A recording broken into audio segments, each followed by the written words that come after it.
राजस्थान के जैसलमेर निवासी जलालुद्दीन भी उपराष्ट्रपति का चुनाव लड़ेंगे।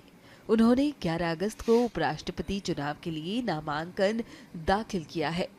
जलालुद्दीन अब तक कई चुनाव लड़ चुके हैं। उन्होंने छात्र संघ, वार्ड पंच, विधायक और सांसद समेत कई और भी चुनाव लड़े हैं। उन्होंने अब सीधे उपराष्ट्रपति चुनाव में अपनी ताल ठोक दी है। बता दें कि जलालुद्दीन जैसलमेर के भावुका गांव के निवासी है। उपराष्ट्रपति पद के लिए नामांकन भरने के बाद जलालुद्दीन ने क्या कुछ कहा, सुनिए। मैं एक विद्यार्थी हूँ हरदेव जोशी जन संस्था विद्यालय जयपुर में, जो अभी मैं फाइनल ईयर का स्टूडेंट हूँ।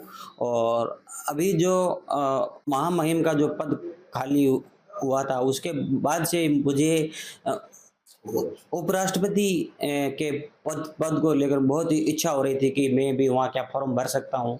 तो मेरे कई पत्रकार साथी थे, तो उन्होंने मुझे बताया कि जलालुद्दीन आप फॉर्म भर सकते हो, आप जाओ, हम आपकी मदद करेंगे पूरी।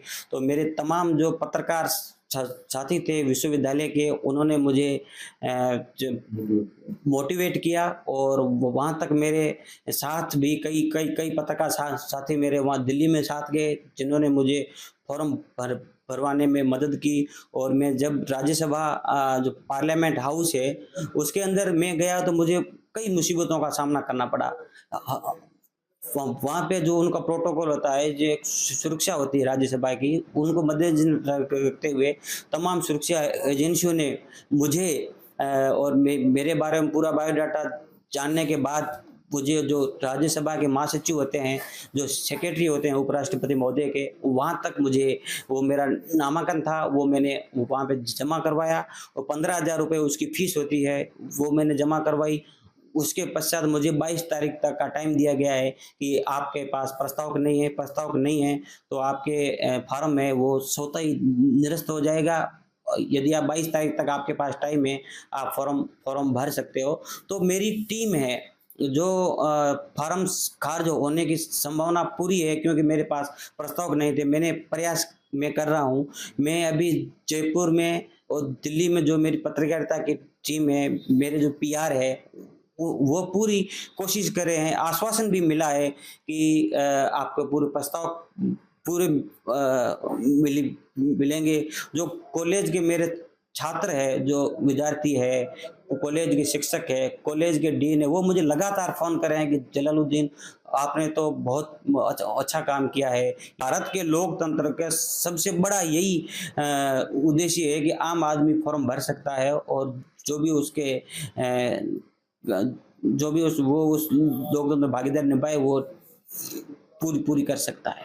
शुरू से ही साहब, मैं जब स्कूल टाइम में पढ़ता था गांधी बाल मंदिर में, तो जब वो मैं क्लास में मुझे मॉनिटर बनाया था, तो वहाँ से ही मेरी इच्छा हो गई थी कि साहब यदि जिम्मेदारी कोई भी होती है, वो बड़ी चीज़ होती है, उसको कैसे निभाया जाता है। जिम्मेदारी यदि पद मिलता है तो व्यक्ति उसकी जनता की सेवा कर सकता है, या मतलब आम आदमी जो एकदम गरीब आदमी है, जहाँ जहाँ से मतलब आदमी कहीं शहर में कहीं भी कार्यालय में नहीं पहुँच पाता है, वो सरकारी योजना हो चाहे कोई भी काम हो, जब तक उसको जागरूक नहीं होगा तब तक वो व्यक्ति काम नहीं कर सकता। काम करवाने के लिए किसी के पास पद होता है तो वो काम आसानी से काम वो कर सकता है और वो आम आदमी की भी काम करवा सकता है।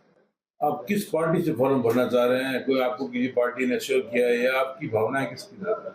अभी तक मैंने साहब कोई राष्ट्रीय पार्टी से मैंने संपर्क किया नहीं है, और मेरी टीम है जो कार्य कर रही है। मैंने कई सांसदों को संपर्क किया है, उन्होंने कहा है कि आप चुनाव लड़ रहे, जीत जाओगे। मैंने कहा सर, फॉर्म जीतना हारना ये कोई बड़ी बात नहीं है, सबसे पार्टिसिपेट करना है। सबसे बड़ा जो भारत का पद होता है सेकंड नंबर का, वो उपराष्ट्रपति का है। उसमें दावेदारी करना मुझे एक बहुत बड़ा गर्व महसूस हो रहा है कि मैं हिंदुस्तान के 2 नंबर नागरिक बनने जा रहा हूँ। की तरफ होता है? देखो, देश के जो आज के हमारे जो हमारे आज के लोकप्रिय और हमारे प्रधानमंत्री श्रीमान नरेंद्र मोदी जी है, उसको मैं फॉलो करता हूँ कि आज वो बहुत ही अच्छे जो मतलब हिंदुस्तान में जो उनकी जो प्रशासनिक है, उनके जो काम है, उनको सब धर्मों को लेके जो चलना है, वो मतलब मैं उनसे बहुत प्रभावित हूँ कि आज 3 बार कंटिन्यू भारत का प्रधानमंत्री जब बनता है तो उसमें कोई न कोई उसमें कोई जब उनमें कुछ न कुछ रूप है, जब पूरे वर्ल्ड में जा करके वो मोदी मोदी हो रहा है, ये वर्ल्ड में उसकी पहचान एक अच्छे शासक के रूप में है, तो मैं उनको बहुत ही फॉलो करता हूँ क्योंकि भारत के प्रधानमंत्री ने पूरी दुनिया में हमारे भारत देश का नाम रोशन किया है। तो मैं भारत के प्रधानमंत्री को बहुत ज़्यादा फॉलो करता हूँ। वो मतलब युवाओं का विशेष ध्यान रखते हैं, उनकी मन की बात को मैं हमेशा ही सुनता था। मैं कल मैं 12 बजे जब यहाँ जैसलमेर पहुंचा था ट्रेन के माध्यम से, तो मुझे कई लोग रेलवे प्लेटफॉर्म पर मेरे से मिलने आए, जो मेरे साथी थे, मेरे चाहने वाले थे, मेरे रिश्तेदार थे, मित्र थे। सभी ने मुझे कहा कि यार बहुत गर्व हो रहा है कि आप उपराष्ट्रपति का आपने फॉर्म भरा है, ये हम मान नहीं सकते, आप वहाँ पहुँचे कैसे। तो मैंने उनको पूरी वो बताई कि भाई भारत का लोकतंत्र है, उसमें कोई भी आदमी है, वो भारत के लोकतंत्र में नागरिक ही राजा होता है। तो मैंने उनको कहा, तो उन्होंने कहा आपको बहुत गर्व हो रहा है, आप आगे बढ़े और हम ये सब दुआ करते हैं कि आपका नामांकन खारिज नहीं हो और आपको प्रस्ताव मिले और आगे आप जो भी प्रक्रिया होती है वो पूरी करें।